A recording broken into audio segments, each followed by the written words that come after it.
ಜಾಗತಿಕ ರಾಜಕೀಯ ಅಥವಾ ಜಿಯೋ ನಲ್ಲಿ ಸದ್ಯಕ್ಕೆ ಒಂದು ದೊಡ್ಡ ಗೇಮ್ ನಡೀತಾ ಇದೆ.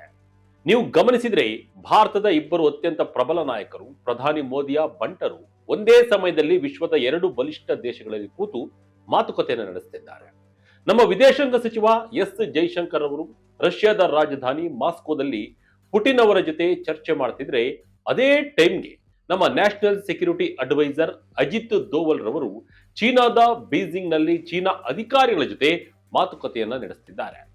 ಇದು ಸುಮ್ಮನೆ ಕಾಕತಾಳೀಯ ಅಂತ ಅನ್ಕೋಬೇಡಿ, ಇದೊಂದು ಪಕ್ಕ ಕ್ಯಾಲ್ಕುಲೇಟೆಡ್ ಮಾಸ್ಟರ್ ಪ್ಲಾನ್. ಇದೇ ಹೊತ್ತಲ್ಲಿ ಒಂದು ಬಿಗ್ ಬ್ರೇಕಿಂಗ್ ನ್ಯೂಸ್ ಕೂಡ ಹೊರಬಿದ್ದಿದೆ.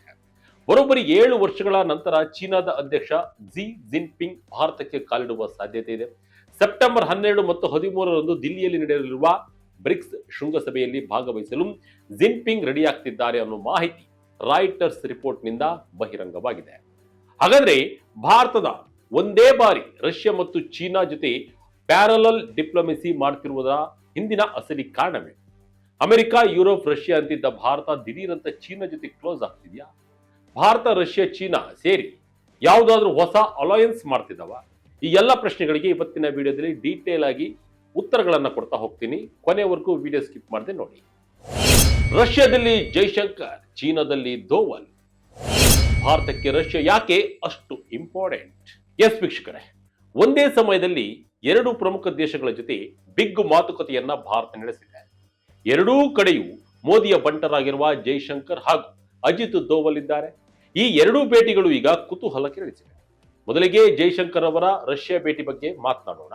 ಆಗಸ್ಟ್ 23 ಮತ್ತು 24ರಂದು ಮಾಸ್ಕೋಗೆ ಭೇಟಿ ನೀಡಿದ ಜೈಶಂಕರ್ ಅಧ್ಯಕ್ಷ ಪುಟಿನ್ ಸೇರಿದಂತೆ ಅಲ್ಲಿನ ಫಾರಿನ್ ಮಿನಿಸ್ಟರ್ ಸೆರ್ಗೈ ಲಾವ್ರೋವ್ ಅವರನ್ನ ಭೇಟಿಯಾಗಿದ್ದಾರೆ. ಪುಟಿನ್ ಅವರಂತೂ ಜೈಶಂಕರ್ ಅವರನ್ನು ನೋಡಿ ಬಹಳ ಖುಷಿಯಾಗಿದ್ದಾರೆ. ನಮ್ಮ ಎರಡೂ ದೇಶಗಳ ನಡುವಿನ ಟ್ರೇಡ್ ಮತ್ತು ವರ್ಷ ಮತ್ತೆ ಗ್ರೋತ್ ಆಗ್ತಾ ಇದೆ ಅಂತ ಹೇಳಿದ್ದಾರೆ.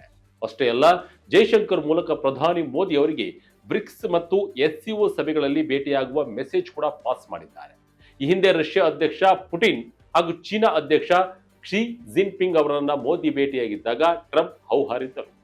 ಈಗ ಅದೇ ರೀತಿಯ ರಿಯಾಕ್ಷನ್ ಅನ್ನ ಅಮೆರಿಕ ಕೊಡ್ತಿದ್ದು, ಜೈಶಂಕರ್ ಹಾಗೂ ಅಜಿತ್ ದೋವಲ್ ಪ್ಯಾರಲಲ್ ಮೀಟಿಂಗ್ಗಳು ಜಗತ್ತಿನ ಗಮನವನ್ನು ಸೆಳೆದಿವೆ.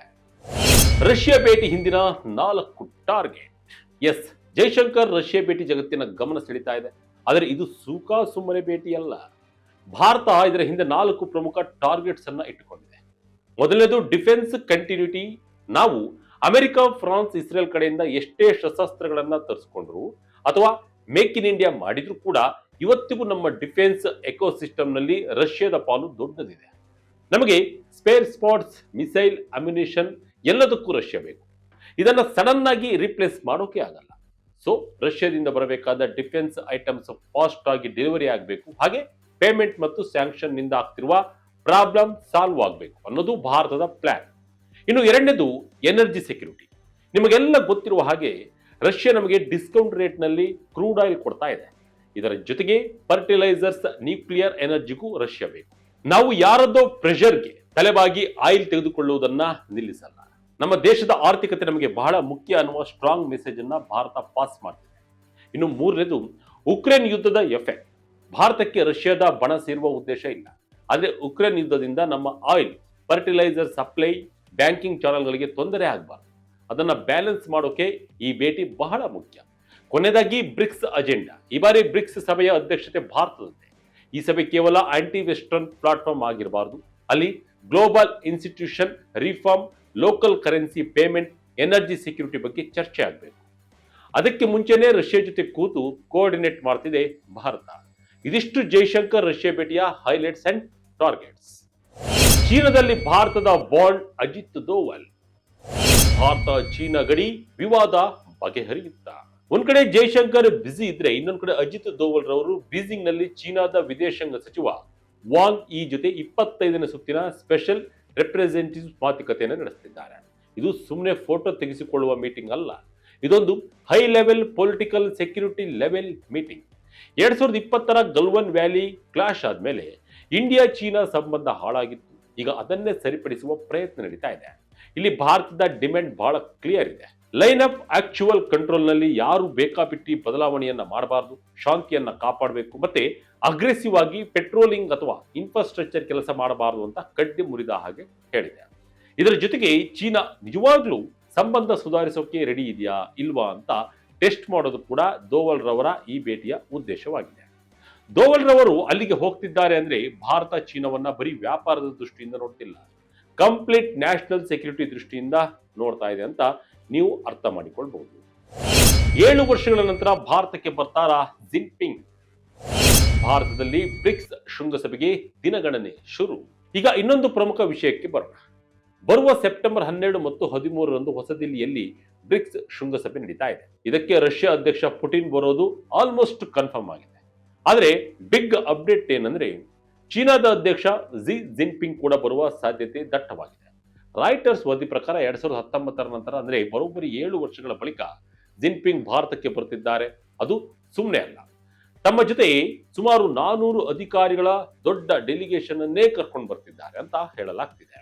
ಚೀನಾ ಅಧಿಕಾರಿಗಳು ಆಲ್ರೆಡಿ ದಿಲ್ಲಿಯಲ್ಲಿ ಹೋಟೆಲ್ ಮತ್ತು ಸೆಕ್ಯೂರಿಟಿ ಪ್ರೋಟೋಕಾಲ್ ಫೈನಲ್ ಮಾಡ್ತಿದ್ದಾರೆ ಅಂತ ಮೂಲಗಳು ತಿಳಿಸಿವೆ. ಆದ್ರೆ ಚೀನಾ ಫಾರಿನ್ ಮಿನಿಸ್ಟ್ರಿ ಮಾತ್ರ ಇನ್ನೂ ಅಫಿಷಿಯಲ್ ಆಗಿ ಇದನ್ನ ಕನ್ಫರ್ಮ್ ಮಾಡಿಲ್ಲ. ಒಂದು ವೇಳೆ ಜಿನ್ಪಿಂಗ್ ಬಂದ್ರೆ ಪ್ರಧಾನಿ ಮೋದಿ ಮತ್ತು ಜಿನ್ಪಿಂಗ್ ನಡುವೆ ಡೈರೆಕ್ಟ್ ಮಾತುಕತೆ ನಡೆಯುವ ಚಾನ್ಸಸ್ ಕೂಡ ಜಾಸ್ತಿ ಇದೆ. ಅರುಣಾಚಲ ಪ್ರದೇಶದ ಗಡಿ ವಿಚಾರದಲ್ಲಿ ಇತ್ತೀಚೆಗಷ್ಟೇ ಸಣ್ಣ ಪುಟ್ಟ ಭಿನ್ನಾಭಿಪ್ರಾಯಗಳು ಬಂದಿತ್ತು. ಇದನ್ನೆಲ್ಲ ಮ್ಯಾನೇಜ್ ಮಾಡೋಕೆ ಈ ಮೀಟಿಂಗ್ ವೇದಿಕೆ ಆಗಬಹುದು. ಇನ್ನೊಂದು ಇಂಟ್ರೆಸ್ಟಿಂಗ್ ವಿಚಾರ ಏನಂದ್ರೆ ಜಿನ್ಪಿಂಗ್ ಭಾರತಕ್ಕೆ ಬರಲು ಅಮೆರಿಕ ಕೂಡ ಪರೋಕ್ಷ ಕಾರಣ. ಹೌದು, ಅಮೆರಿಕದ ಅಧ್ಯಕ್ಷ ಡೊನಾಲ್ಡ್ ಟ್ರಂಪ್ ರವರು ಚೀನಾದ ಮೇಲೆ 7.5% ಹೊಸ ಟ್ಯಾರಿಫ್ ಹಾಕೋಕೆ ಪ್ಲಾನ್ ಮಾಡ್ತಿದ್ದಾರಂತೆ. ಚೀನಾ ಕಡಿಮೆ ಬೆಲೆಗೆ ವಸ್ತುಗಳನ್ನ ಗ್ಲೋಬಲ್ ಮಾರ್ಕೆಟ್ಗೆ ತಂದು ಸುರಿತಾ ಇದೆ ಅನ್ನೋದು ಅವರ ಆರೋಪವಾಗಿದೆ. ಸೊ ಅಮೆರಿಕ ಕಡೆಯಿಂದ ಟೆನ್ಷನ್ ಶುರುವಾಗ್ತಿರೋದ್ರಿಂದ ಚೀನಾ ಈಗ ಭಾರತದ ಜೊತೆಗಿನ ಗಡಿ ವಿವಾದವನ್ನ ಸೈಲೆಂಟ್ ಆಗಿ ಸಾಲ್ವ್ ಮಾಡಿಕೊಂಡು ತನ್ನ ಪಶ್ಚಿಮ ಗಡಿಯನ್ನ ಸೇಫ್ ಮಾಡಿಕೊಳ್ಳಕ್ಕೆ ನೋಡ್ತಾ ಇದೆ. ಸೃಷ್ಟಿಯಾಗುತ್ತಾ ರಷ್ಯಾ ಚೀನಾ ಭಾರತದ ಅಲಯನ್ಸ್. ಮೋದಿ ಸರ್ಕಾರದ ಪ್ಲಾನ್ ನಿಂದ ಅಮೆರಿಕ ಕಕ್ಕಾಬಿಕ್ಕಿ. ಹಾಗಾದ್ರೆ ಈ ಎಲ್ಲ ಬೆಳವಣಿಗೆಗಳನ್ನು ನೋಡಿ ಭಾರತ ರಷ್ಯಾ ಚೀನಾ ಸೇರಿ ಯಾವುದಾದ್ರೂ ಹೊಸ ಆಕ್ಸಿಸ್ ಅಥವಾ ಮೈತ್ರಿಕೂಟ ಮಾಡ್ಕೊಳ್ತಿದ್ದಾವ ಅಂತ ನಿಮಗೆ ಪ್ರಶ್ನೆ ಹುಟ್ಟಿಕೊಂಡಿರ್ಬೋದು. ಆದರೆ ಆ ಪ್ರಶ್ನೆಗೆ ಉತ್ತರ ಬಿಗ್ ನೋ. ಇದು ಯಾವುದೇ ಅಲಯನ್ಸ್ ಅಲ್ಲ. ಮೂರೂ ದೇಶಗಳು ಬ್ರಿಕ್ಸ್ ಅಥವಾ SCO ಒಟ್ಟಿಗೆ ಇದ್ರು ಇವರ ಸ್ಟ್ರಾಟಜಿಕ್ ಇಂಟ್ರೆಸ್ಟ್ಗಳು ಬೇರೆ ಬೇರೆ. ಗಡಿ ವಿಚಾರದಲ್ಲಿ ಭಾರತಕ್ಕೆ ಸ್ಟೇಟಸ್ ಕೋ ಬೇಕು, ಅಂದ್ರೆ ಚೀನಾ ತನ್ನ ಜಾಗ ಅಂತ ವಾದಿಸುತ್ತೆ. ಅಮೆರಿಕ ವಿಚಾರದಲ್ಲಿ ಭಾರತಕ್ಕೆ ಅಮೆರಿಕ ಜೊತೆ ಪಾರ್ಟ್ನರ್ಶಿಪ್ ಬೇಕು, ಆದ್ರೆ ಚೀನಾ ಮತ್ತು ರಷ್ಯಾಗೆ ಅಮೆರಿಕದ ಬದ್ಧ ವೈರಿ. ಇಂಡೋ ಪೆಸಿಫಿಕ್ ವಿಚಾರದಲ್ಲಿ ಭಾರತ ಓಪನ್ ರೀಜನಲ್ ಆರ್ಡರ್ ಕೇಳ್ತಿದೆ, ಆದ್ರೆ ಚೀನಾ ಮತ್ತು ರಷ್ಯಾಗೆ ಅಮೆರಿಕದ ಪ್ರಭಾವ ಇಷ್ಟ ಇಲ್ಲ. ಹಾಗಾದ್ರೆ ಭಾರತದ ಅಸಲಿ ಪ್ಲಾನ್ ಏನು? ಭಾರತ ಈಗ ಡಿ ರಿಸ್ಕಿಂಗ್ ಮತ್ತು ಎಂಗೇಜ್ಮೆಂಟ್ ಎರಡನ್ನೂ ಒಟ್ಟಿಗೆ ಮಾಡ್ತಾ ಇದೆ. ಅಂದ್ರೆ ಚೀನಾ ಬಾರ್ಡರ್ ನಲ್ಲಿ ಟೆನ್ಷನ್ ಕಡಿಮೆ ಮಾಡಿ ಆ ಫೋಕಸ್ ಅನ್ನ ನಮ್ಮ ಆರ್ಥಿಕತೆ, ನೇವಿ ಮತ್ತು ಪಾಕಿಸ್ತಾನದ ಗಡಿ ಕಡೆ ಶಿಫ್ಟ್ ಮಾಡೋದು. ರಷ್ಯಾನ ಕಂಪ್ಲೀಟ್ ಆಗಿ ಡಿಪೆಂಡ್ ಆಗದೆ ಅವರ ಎನರ್ಜಿ ಮತ್ತು ಡಿಫೆನ್ಸ್ ಸೌಲಭ್ಯಗಳನ್ನ ಮಾತ್ರ ನಮಗೆ ಬೇಕಾದ ಹಾಗೆ ಬಳಸಿಕೊಳ್ಳೋದು. ರಷ್ಯಾ ಚೀನಾ ಜೊತೆ ಮಾತುಕತೆ ನಡೆಸ್ತಾ ಇದ್ದೀವಿ ಅಂತ ತೋರಿಸಿ ಪಾಶ್ಚಿಮಾತ್ಯ ದೇಶಗಳ ಮುಂದೆ ಅಮೆರಿಕ ಅಂದ್ರೆ ಯುರೋಪಿಯನ್ ಯೂನಿಯನ್ಗಳಿಗೆ ನಮ್ಮ ಬಾರ್ಗೇನಿಂಗ್ ಪವರ್ ಅನ್ನ ತೋರಿಸೋದು. ನಾವೇನು ಯಾವ ಬಣ ಸೇರಿದವರಲ್ಲ, ನಾವು ಗ್ಲೋಬಲ್ ಸೌತ್ ನ ಲೀಡರ್ ಅಂತ ಪ್ರೂವ್ ಮಾಡೋದು. ಇದೇ ಭಾರತದ ಮಲ್ಟಿ ಅಲೈನ್ಮೆಂಟ್ ಸ್ಟ್ರಾಟಜಿ. ಇದನ್ನ ಈಗ ಮೋದಿ ಸರ್ಕಾರ ಚೆನ್ನಾಗಿಯೇ ವರ್ಕೌಟ್ ಮಾಡ್ತಾ ಇದೆ. ಒಟ್ಟಿನಲ್ಲಿ ಜೈಶಂಕರ್ ಅವರು ರಷ್ಯಾದಲ್ಲಿ, ದೋವಲ್ ರವರು ಚೀನಾದಲ್ಲಿ ಮಾಡ್ತಿರೋದು ಒಂದೇ ಬ್ಯಾಲೆನ್ಸಿಂಗ್ ಆಕ್ಟ್. ರಷ್ಯಾದ ಹತ್ತಿರ ಇಟ್ಕೋಬೇಕು, ಚೀನಾ ಗಡಿಯಲ್ಲಿ ತಂಟೆ ಮಾಡದ ಹಾಗೆ ನೋಡ್ಕೊಳ್ಬೇಕು, ಅದೇ ಟೈಮ್ಗೆ ಅಮೆರಿಕ ಜೊತೆಗೂ ಫ್ರೆಂಡ್ಶಿಪ್ ಮೇಂಟೈನ್ ಮಾಡಬೇಕು. ಇದು ಭಾರತದ ಬಿಗ್ ಪ್ಲಾನ್.